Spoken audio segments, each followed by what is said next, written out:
বাবা দেখ তো ফোনটার কি হয়েছে, কথা শোনা যায় না।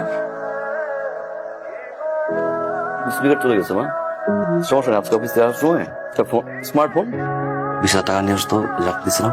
20,000 টাকা দিয়ে কি করবা? আমার সামনে বললাম না যে ফোন কিনে দিব। অনলাইনে কিছু জিনিস অর্ডার। বাবা তোর মার টেলিফোনটা এনেছিস?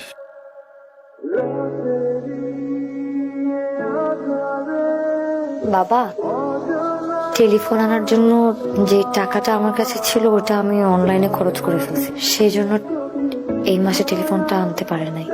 নেক্সট মাসের বেতন থেকে কিনে দিবে বলছে। মা, আপনি ততদিন চাইলে আমার ফোনটা ইউজ করতে পারেন। সমস্যা নাই।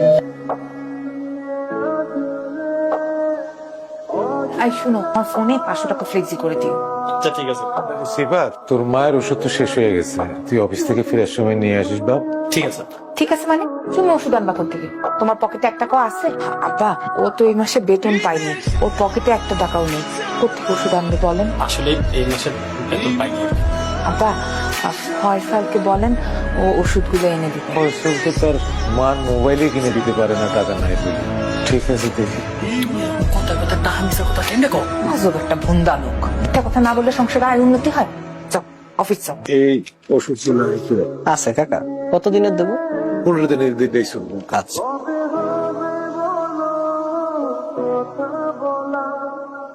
কাকা 2230 টাকা দাম হয়েছে। আমি ওই 2 দিন পরে এসে টাকাটা দিয়ে দেবো।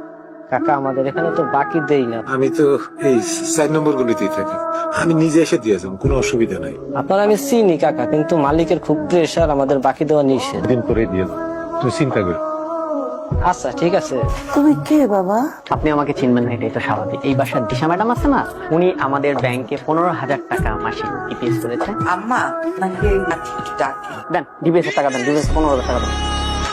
তোমার সাথে আমার একটু কথা ছিল আর কি। এইভাবে ভাড়া বাসায় আর কতদিন? আমি ভাবছি আমরা একটা ফ্ল্যাট নিব। না মানে এখন না, টাকা পয়সা জমায় তারপর একটা ফ্ল্যাট। আমার খরচ, তোমার খরচ। আব্বা আম্মাও একটু খরচ।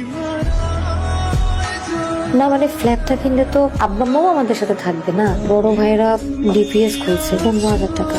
সাথী, আমার শরীরটা খারাপ তো, কটা কাপড় ভিজেছে, একটু ধুয়ে দাও তো। ভাবি, আমার তো আসলে একটু হাতে ব্যথা। মিথ্যা কথা বলো কেন? এই তো তুমি মোবাইল টিপতেছিলা, মোবাইল টিপার সময় হাত ব্যথা করে না? না সাথী কি হয়েছে? কিছু না। কি হয়েছে বলো? একটু হয় নাই। শোনো, আমি আর 1 মুহূর্ত এই বাড়িতে থাকবো না। এই মুহূর্তে তুমি আমাকে নিয়ে বের হয়ে যাবা। এই বাসায় থাকবে না মানে কি হয়েছে? আমরা আর এই বাসায় থাকবো না। 2 দিনের মেয়ে আসতে পারলো না, ও আমার মুখে মুখে তর্ক করে। এখান থেকে সরে গেলে আমাদের জন্য ভালো। এই একটা চান্স পাইছি, চলো আমরা বের হয়ে যাই। বাসায় কিছু হয়েছে? আব্বা, সংসারটা তো অনেক বড় হয়েছে, ঘরের মধ্যে মানুষজনও বাড়ছে। আমি তাই সিদ্ধান্ত নিয়েছি, আমি আপনার বৌমারে নিয়ে আলাদা হতে চাই। কি বলতেছো তুমি এগুলো?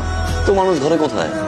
আমরা যারা থাকার তারাই তো আছি না। তোমার যে টাকা দিতে বলছো মাসে, তা তো আমি দিচ্ছি না। কিন্তু তার বাহিরে আম্বার যা লাগে, কি আম্মা আব্বা তো দেই না, দেই না। তুই সকালে যাস, রাতে বাসায় ফির। তুই কি জানোস বউ যে আমার বউয়ের সাথে খারাপ ব্যবহার করছে? আমি ডিসিশন নিয়েছি, আমার ডিসিশন ফাইনাল ডিসিশন। ভাইয়া কথা শোনো ভাইয়া সাথী আর ভাবির ভিতরে আমরা ভাইয়া ঢুকতেছি।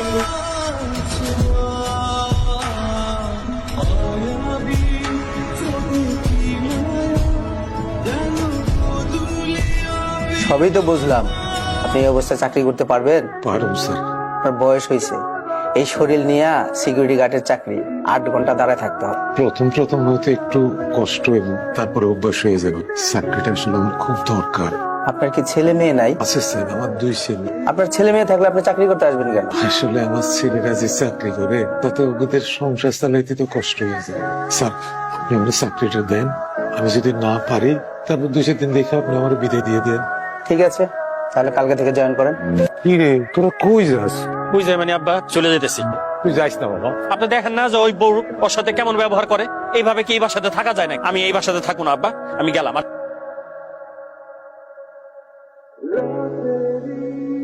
এটা কি মা? এটা কি? আমি যে অফিসে চাকরি করি সেই অফিসের সিকিউরিটি গার্ড আমার বাবা। এইটা ছিল বাবা যায়। সাথী, ভাই সাথী। এটা কি? এটা কি? 35,000 টাকা বেতন পাই, যে জন্য 5টা পয়সা খরচ করি। আমার বড় ভাই চলে যাওয়ার পর আমি বলছি বাসার খরচ লাগুক, মায়ের ওষুধ লাগুক, আব্বার চিকিৎসা লাগুক, সব খরচ আমি দেখবো। আম্মা বলছিলাম আমি বাবার গায়ে সিকিউরিটি ড্রেস। আমার বাবার গায়ে সিকিউরিটি ড্রেস কেন? আমার অফিসের গেটে আমার বাবা সিকিউরিটি গার্ডের ড্রেস পরে স্যালুট দেয়। ঘরের সব খরচের টাকা আমি তুলে নেই, ড্রেস খাবো। হয়তো মার টাকা লাগবে, তা না হলে বাবার টাকা লাগবে, তোর মতো মেয়ের কাছে বলতে পারো না। বেড়া, তুমি উঠে যা। বেড়া, আজকে থেকে তোমার ছেলে একটা ছেলেই থাকবে। এই, বেড়া, বেড়া, বেড়া, বেড়া, বেড়া। আমি তোর বাপ, আমি এখনো মরি নাই। এই সংসারে যা কিছু হবে আমার সিদ্ধান্তই হবে। আমি অনেক বড় ভুল করে ফেলছি। আমি আপনার আর আমার অনেক অসম্মান করছি। আমাকে মাফ করে দেন, আপনি আমাকে মাফ করে দেন। আম্মা, আম্মা, আপনি আমার মাফ করে দেন। সন্তান ভুল করলে বাবা মার উচিত মাফ করে দেওয়া। আমাকে মাফ করে দাও, আমি বুঝি নাই। আমার তো বড় আব্বা আমার নিজে বাবা